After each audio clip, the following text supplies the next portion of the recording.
Mashi Luchito allí tutamanta, imanalla Tutamanta mashi, kawsapashkanki. yuka allilla kikinga imanalla. Ashka pachapi tuparishkanchika. China kawsqa pachakunapiqa tuparinchik. Mashi Luchito mana ña kanpak wasipi kawsakyachinki. Shukti wasikunapi kawsan nirkaka. Chinachu kanka. Na kaypimi ñuka kaypi wacharishka kani, kaypi wiñarisqa kani, kaypi yachaykunapi charishkani, kaypi ñuka kawsani allpakunapi llank'aspa. Hinaka may sumak ashkata kushiyani.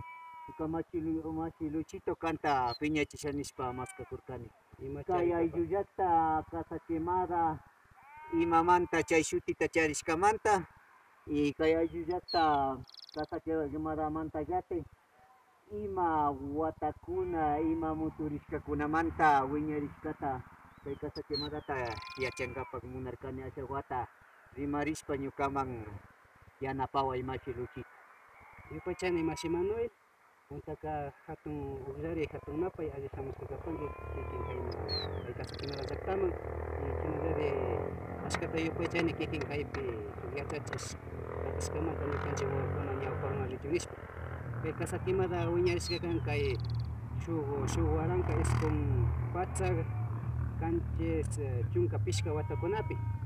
Imamantani Casa Quemada kaypi chay watakunaka mana tiyarkani kashnakuna rikunchik kay wasikuna, ashka tarpukuna kay kagarka urku, uksha urku, yurakuna kay kishwa, kay chukirawan wiñashka kay urkukarka tukuy tutashka urku.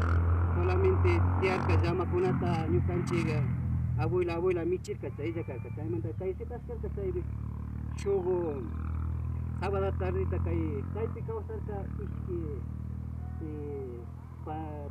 Panimash ishki wawan kaypi pay karka Mashi Francisco Tuaquiza, mamaka karka Josefina Tuaquiza, paykuna kaypi kawsanakurka ishkinta solo pareja wawakunawan.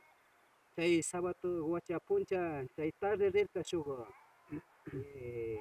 kayachima kay tzawarikunama chaypi kayachishka rirka wawakunata sakishpa chay wawakunata kay más o menos shuk kanchis chisi tuta kaypi rupachirka shuk warmi wawa shuk kay wawa mas karka chari shuka pishka wata shuka kanchis wata. Hinaka uchillakuna. Uchillakuna. Llamas. Ishkillata sakishpa kaypi rirka paykuna tusukunaman wari tusukunaman ayashka ayllukunaman. Chaypi na yachanchikpi chaypi uksha wasita kapichishka.